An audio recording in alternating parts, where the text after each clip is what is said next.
Okay, we are now recording. Um, there's a spike at the beginning. Yeah, it looks like it's working as intended. Okay, so would you mind introducing yourself for the audience? My name is Harry Kantorovich, and I live in Fredericksburg, Virginia, and I just happen to be the uncle of Alex. Yeah. All right. So would you mind answering the question? How did you get to where you are now?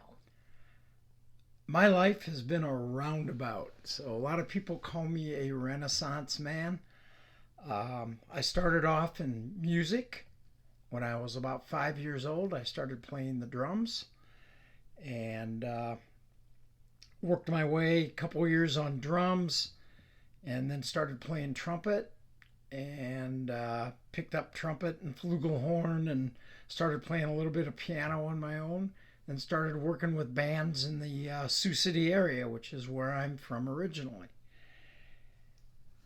So I worked in bands for quite a few years in Sioux City and then headed off to college and ended up going with a couple of the other bands at that point, doing recordings and doing some tours up until about 1974. I graduated college in 75, pretty much stopped the music in 74, and my brother-in-law, Norm, had gotten me involved in theater a little bit. So, with the theater side of the world, I actually got a scholarship in my senior year in college to London and worked over there. Well, I found out when you go over to London on a scholarship in theater, you become a professional actor. So, they give you your professional union card. So, I worked over there for about a year in London, came back and did some professional theater in the States. So now I've morphed from music to theater. I ended up going from a sociology major to a speech and drama major and then sociology minor. Did that for a couple of years. Then I got married and figured out, well, professional theater is not going to pay the bills the way I wanted it to. So worked in business management for a few years in Chicago area. And this is the crazy part because here I am at 28 years old with a successful business career. Been married for 5 years. A good friend of mine came back into town, into the Chicago area as a Navy recruiter. And we were talking. I was a Sea Cadet as a young kid. So I ended up going in the Navy.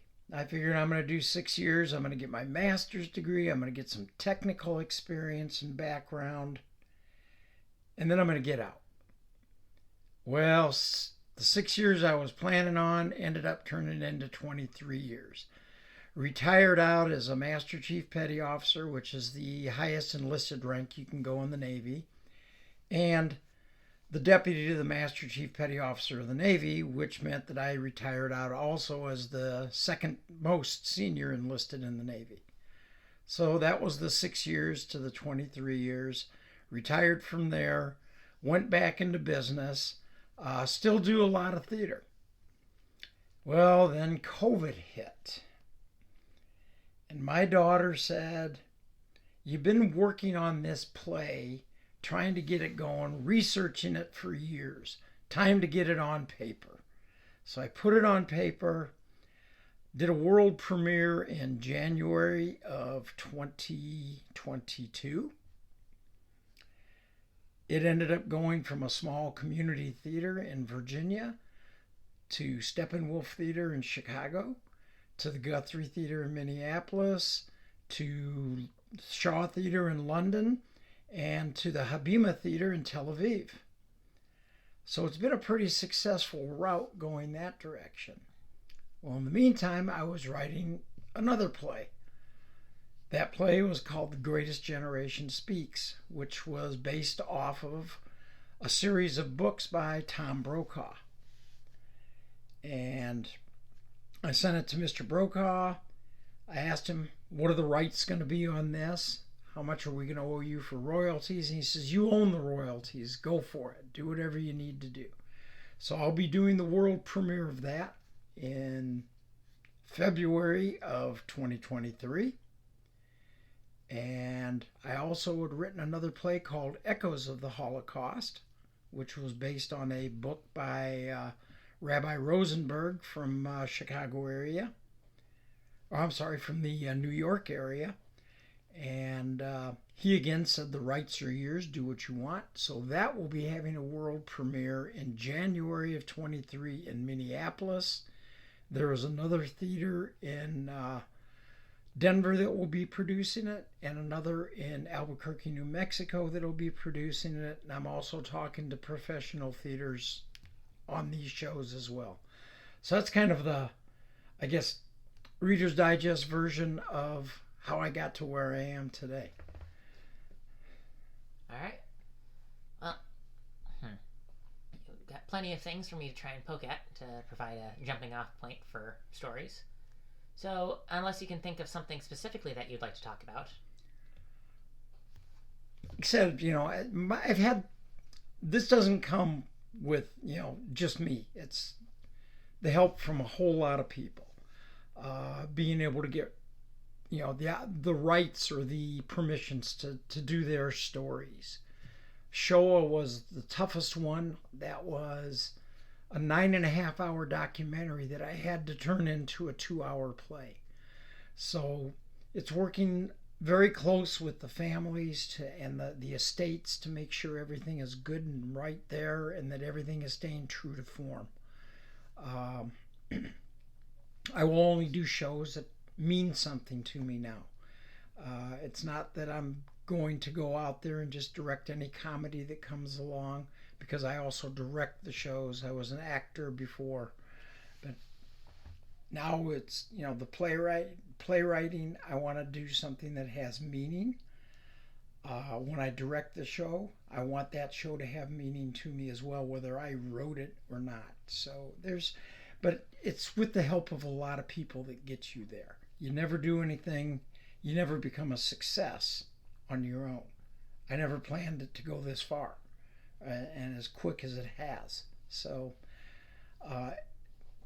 you see the opportunities, you reach for the opportunities, then you go for the opportunities. And that's how you hit success. You don't hold back. Don't let anybody tell you that you cannot do something. Have faith in yourself, and everything else will come into place. Indeed. It's about recognizing opportunity and seizing it. Exactly. And then remembering that you need people around you to help support you for those opportunities as well. That is for certain. I mean, you don't do it alone. Family turns around, oh, I'm proud of you. Nothing to be proud of me about. Somebody else started these things. Somebody got me moving forward on it. I have a group of actors, and I call them my creative team, the production team. All I've done is put it on paper. They're the ones that bring it to life. So I can't do it without them. I cannot do it without those family members pushing me forward. I can't do it without my friends, my shipmates that I had from the Navy carrying it forward. Because what I did in the Navy had nothing to do with theater or music. All right.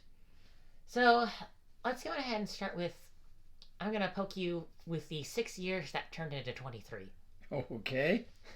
Mind elaborating on that a little bit? All right. Well, as I said, I was going in originally to get my master's degree and to get some technical training and then head back out into the business world because I have been successful there. So I figured, my success can continue with a 6-year break in it, and I can come out a little bit smarter. I kept getting promoted. And as I got promoted, the paychecks got a little bit better and the benefits got a little bit better. And I'm sitting there, okay, I can do another couple of years, re-enlist or whatever. And my wife was happy. And I figured, okay, happy wife, happy life. I'm going to be good. I'm out of her hair for a while when I go on deployments. So that makes her happy too because she gets some of her alone time that she likes. Gets time to read her books without me interfering and do some of her other crafts and other things without me interfering. So it just ended up, the time went so quick. And you're at sea and you're at a shore duty. And I just kept really enjoying what I was doing. And at the same time, getting promoted. At the same time, getting increases in pay and increases in benefits. And before I knew it, 23 years was around the corner. And I knew I couldn't go much farther, if any farther, in the Navy without doing some other things that I really wasn't ready to do at that point. So we talked and said, okay, it's time. I had not only gotten my master's degree, I had gotten my doctorate degree, paid for by the Navy. So everything was good. And went right back into business management and has still been successful on that for the 19 years I've been retired now. All right. So yeah, 23 years. That just started as 6 and just kept on growing. Kept on growing. All right. So you say you just kept on. All right. All right. You say you just kept on getting promoted? Kept on getting promoted. Yep.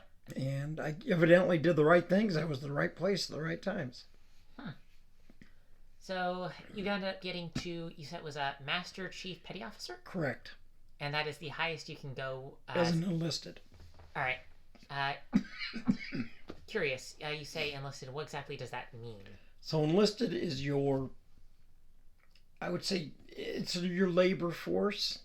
So the Navy's kind of set up into 3 different. You've got your officers, which are your senior leaders and managers.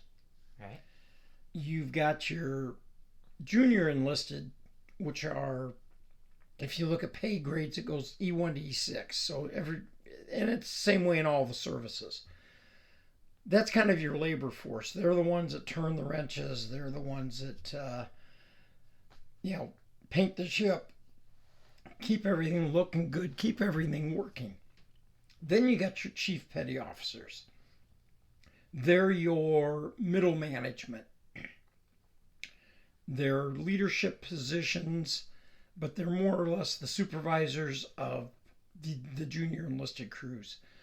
Because the Navy, on a ship, you're built into different divisions and departments. So you have a chief petty officer, which is your lowest level. That's what you want to, you aspire to become a chief petty officer. Your uniform is different than the junior enlisted. You're growing closer to becoming, to being an officer in that same stature.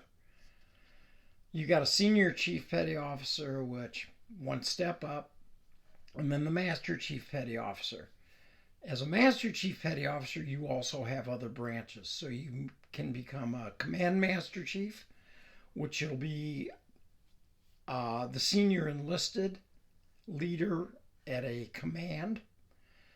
You've got a force master chief, which is even one step above that command master chief. They have a force under them. So a surface force, a submarine force, an aviation force.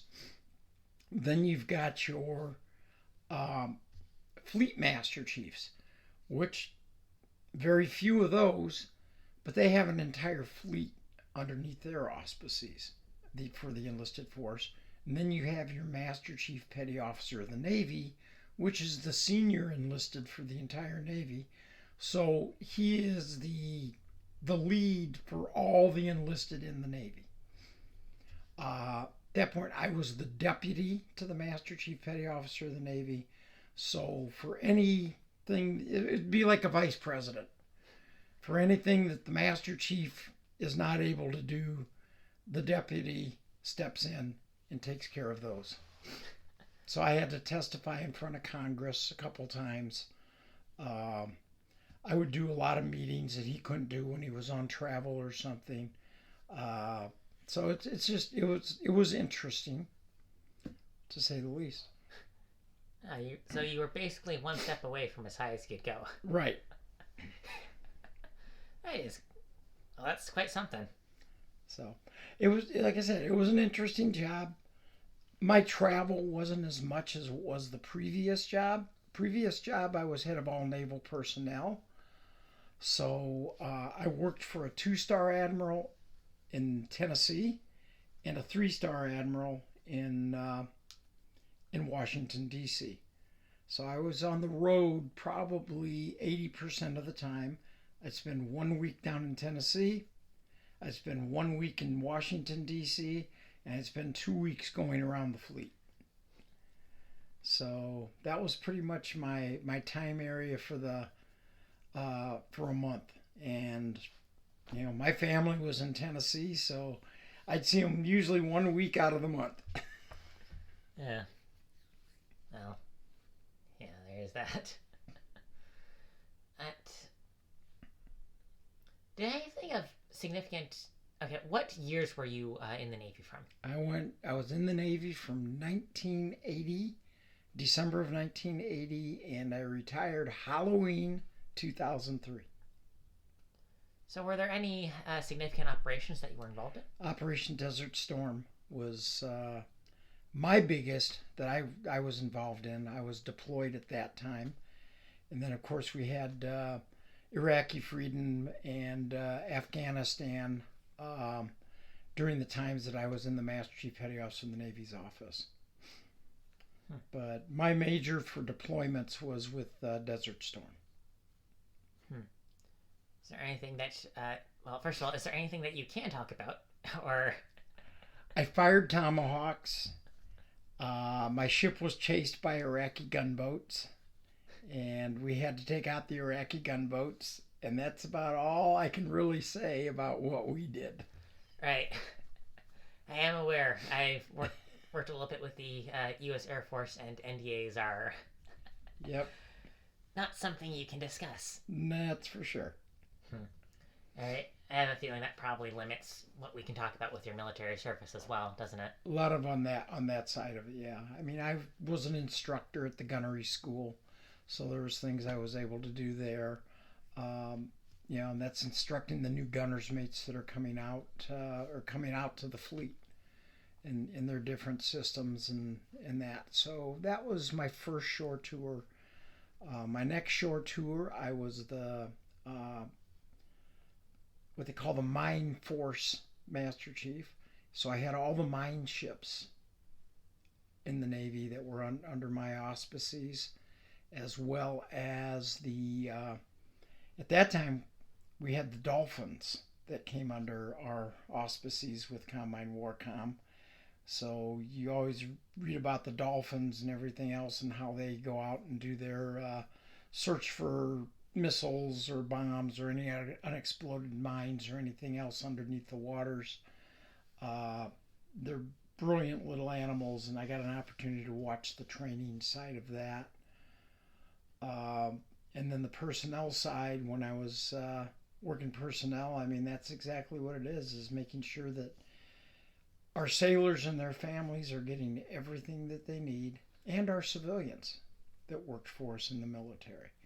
So that was a very interesting job, just being able to talk to them and find out what the needs are. And that's, and then with the Master Chief of the Navy's office, probably the most interesting fact with that one, outside of the politics, was being able to testify in front of Congress.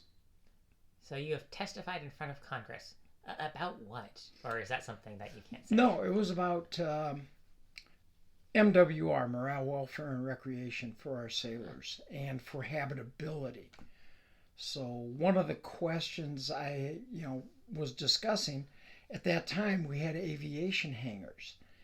Well, the aviation hangars were so old, and when I'm talking old, I'm talking Korean War age, and some may be older. the ceilings were falling apart and coming down and landing on the aircraft that were in the hangar, landing on the people that were working in the hangar. So those needed to get fixed. Housing was substandard. Again, they were living in housing that was falling apart. Roofs were falling apart. The foundations were falling apart. So it's getting them to give us money to help fix those things. And that is quality of life, which is part of morale, welfare, and recreation. And now we're not only worrying about the sailor, but again, we're worrying about the family. Right. Because, people bring their families with. So. That they do. We moved 17 times. You and your family? Yes. End up living on military bases? We chose not to live on the bases. We lived out in town, but a lot of them do live on the bases. The one nice thing, if we lived out in town, we got an allowance for it, and it helped really cover a lot of things. But we just liked living out in the population. All right. Yeah, it does make sense. All right. Well then, I think I've touched quite a bit on your military career so far. Then, let's try poke something else a little bit for. Okay. You say that you got your education in London. Yes. So let's discuss your experience education out of the States. Okay, it was fantastic. I wasn't sure what to expect. As I said, I'd never expected to become a professional actor when I got over there. Of course, they turned around and said, all right, your scholarship, you're coming to school over in London as an actor. Here's your card, your union card. You owe us $250. Why do I owe you $250? Because you're now a member of the union, so you got to pay union dues. All right, that made sense. But I got a chance to do some great work over there. Besides great studies, I did my first professional show was Taming of the Shrew, Shakespeare, and it was at the Shaw Theatre in London, the Bernard Shaw Theatre, and it was directed by a young man that was by the name of Sir Richard Dawood, and I do mean a young man. He was not much older than I was at the time, and that was my first taste as a professional actor at the Shaw.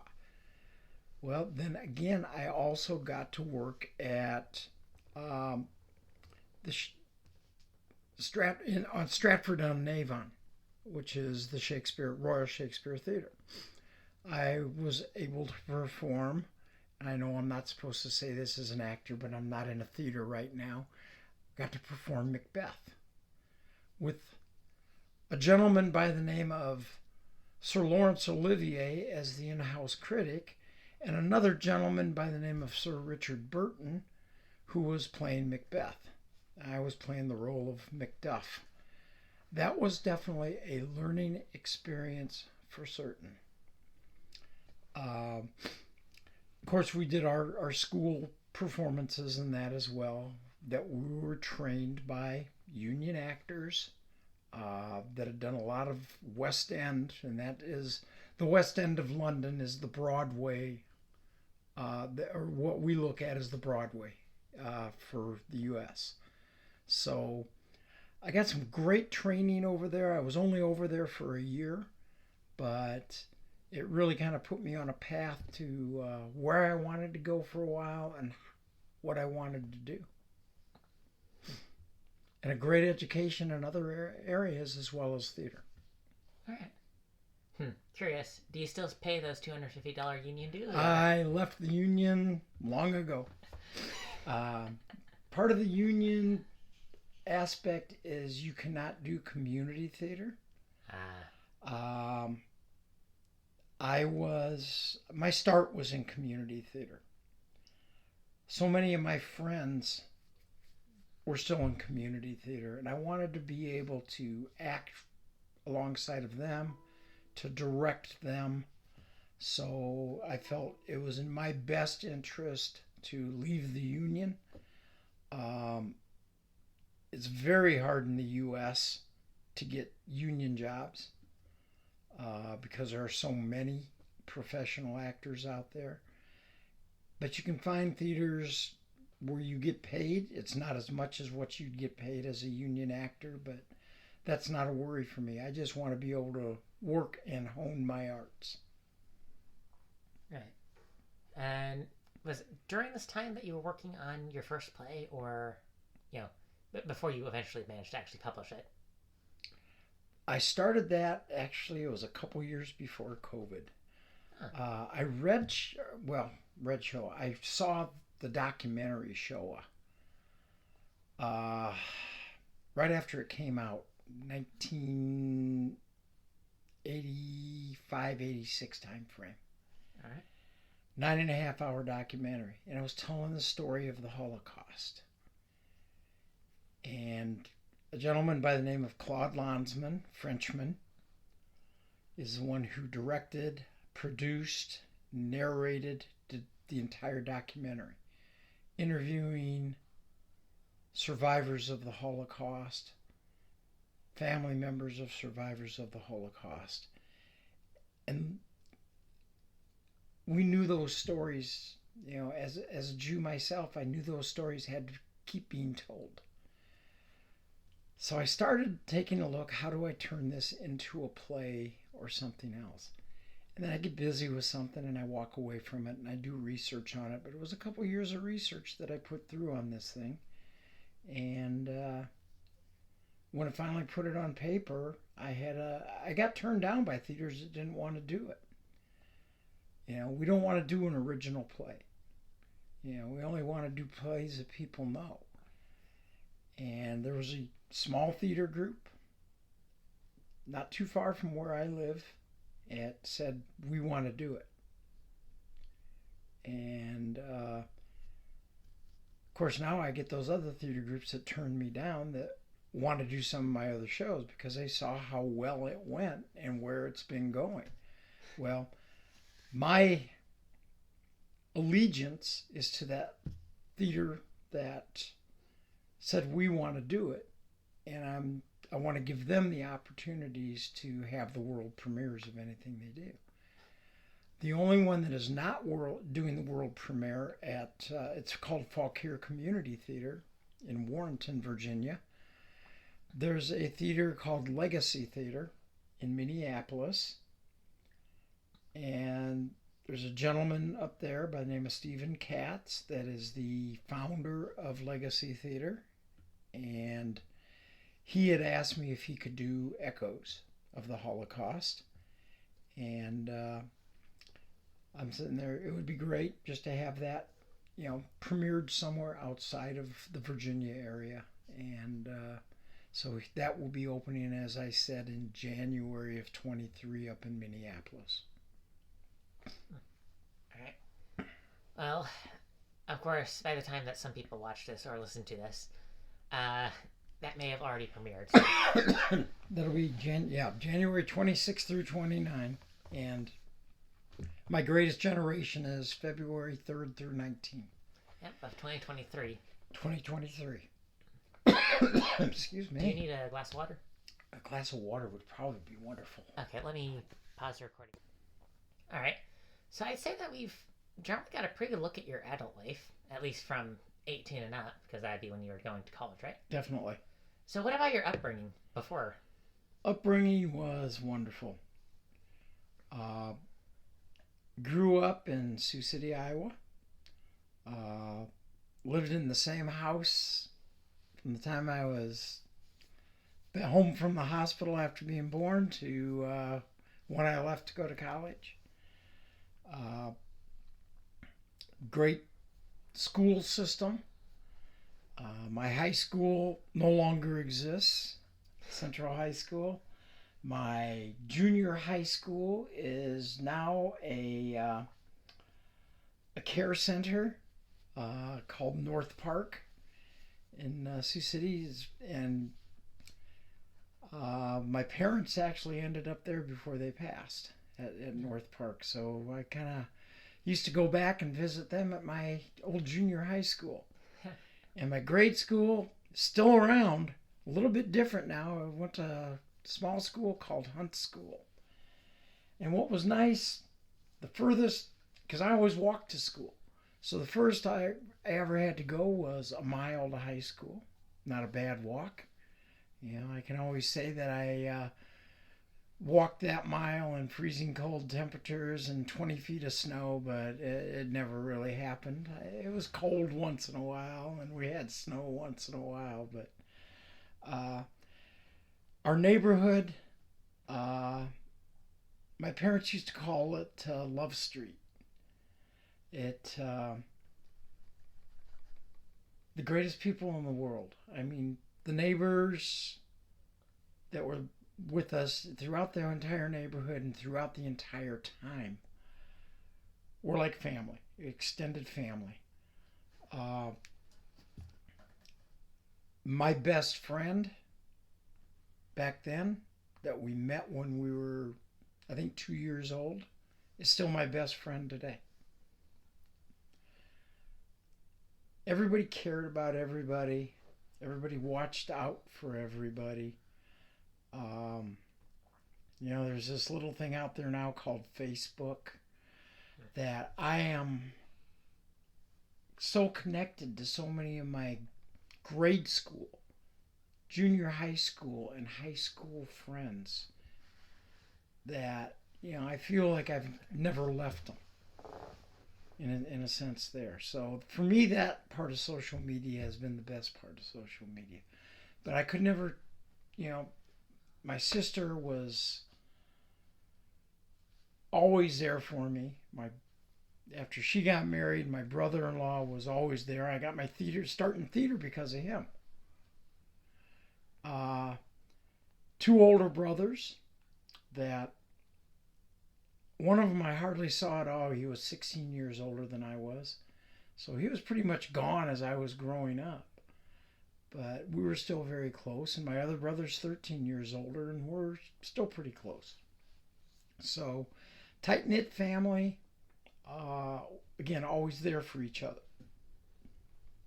And always there to pick each other up if something went wrong. And that's what families are supposed to do. So, I could never complain about my upbringing. It was solid. It was loving, which is probably the greatest thing in the world. And I was taught ethics, values, and morals from as soon as I knew what those words could mean. They were instilled in me from the very beginning. Interesting again. I keep noticing that a good upbringing tends to bring good people. I noticed the same. And it all stems from, they always say it comes back to the parents, which it does. It really does. And then you have that loving family around you, and that just enhances it. And when you have that neighborhood around you that has those same morals and ethics that we grew up with, it enhances it even more. So, again, good people from good upbringings. Yeah. You reap what you sow. Exactly. Be there for everybody. All right. So I've discussed your upbringing, some of your time in your military, for what you can discuss given that you're under APA. Your plays. So 2003 was when you left the military, and then you started working on plays. Have you done anything else significant since you left the military? Or? Military, I've been involved in defense consulting, has been my background. So, again, a lot with the NDAs and some of the things that I've worked on, but I stayed active with the Department of Defense. I've been able to go out and do some investigations for the Navy as they've needed help they want somebody from outside the active duty Navy to help them out. I will get calls and help on investigations, but the defense consulting deals with a lot of it is been with the combat systems side of the house. Now I'm doing more or less business development, so I'm helping a small woman-owned business find business within the defense industry for what their backgrounds are, so what their capabilities are, which is mostly cybersecurity, logistics, IT are the big things there, and then some data analytics. So it's just helping them find business and scoping things out. It's networking, is what the job really entails a lot of. Yeah. Something my mother says. It's who you know. It is exactly who you know. I guess it goes back to what you were talking about earlier. It's you're up. You rely on others for success. Correct. I mean, it's the wave of the future. Yeah, there are folks out there that I served in the Navy with that we're great friends today. We remember, you always used to say you've got family, you've got friends, you've got shipmates from those of us that come out of the Navy. And those shipmates are looked upon no matter if they were an admiral or if they were a young petty officer at the very beginning of their careers. A shipmate you rely on. They're the ones, you're putting your life in their hands and they're putting their lives in your hands. They're brothers and they're sisters. And it goes across military as well, those brothers and their sisters. They used to say sailors and Marines would fight it out, or Army Navy. You get your Army Navy game and they fight it out. But in the long run, we would do anything for each other if it came down to being side by side with them, whether it be on the battlefield or in the streets. It doesn't make any difference. You're side by side because they're your brother, they're your sister. And I've gotten so many of my opportunities through those folks. One of my dearest friends, shipmates, is now the Secretary of the Navy. Who knew? He got out of the Navy about the same time I did, started his own business, very successful small business, got picked for the Secretary of the Navy's role with this administration, and sold his business. Been doing great things. I talk to him probably every other week. Now, isn't that an interesting thing? It's like, yes, one of my friends is Secretary of the Navy. Yeah. At least for the time being, I suppose. But right. So, and I had friends with the last administration that were within the Secretariat of the Navy as well. Different roles as assistant secretaries. So one way or the other, I mean, you grow with them and you never forget each other. For me to close on anything, as I said, I started it off as, I'm kind of been known as a Renaissance man because of my background, the diversity that I've had in my background, which is a great thing to be known as far as I'm concerned. But it all comes from successes. So the biggest thing I want to close with on anything is, if you see the opportunity, again, and I've said this before, grab that opportunity and run with it. You're going to make yourself successful. Nobody else is going to make you successful. They're going to be the apparatuses, if you want to put it that way, that move you along and get you on the way. But if you have the desire, if you have the abilities, or you feel you have the abilities, don't be afraid to put yourself out there and try it. Because if you never try it, you're never going to know. And if you never know and you never try it, you can't be a success at it. So put all those things together, make your own successes, become your own Renaissance person. Do what you want to do. If you've always wanted to play the piano, then by God, start playing the piano. Take lessons, teach yourself. You can do it. If you always wanted to be able to be a baseball player, go out there and play baseball or play softball. Give it a shot. You know, you may not make it to the major leagues. Small percentage does. But you'll go out and you'll enjoy what you're doing. Just know that if you're not enjoying it, it's not worth it. So find something that you enjoy and go for it. So I'm going to give you the Nike go for it. Or just do it. Just do it. Yeah. You miss 100% of the shots that you don't take? Exactly. I like that. Yeah. All right. And is that the words you would like to end on? That's where I'd like to end. All right. Thank you, Harry, for this interview. Thank you. I appreciate it. All right.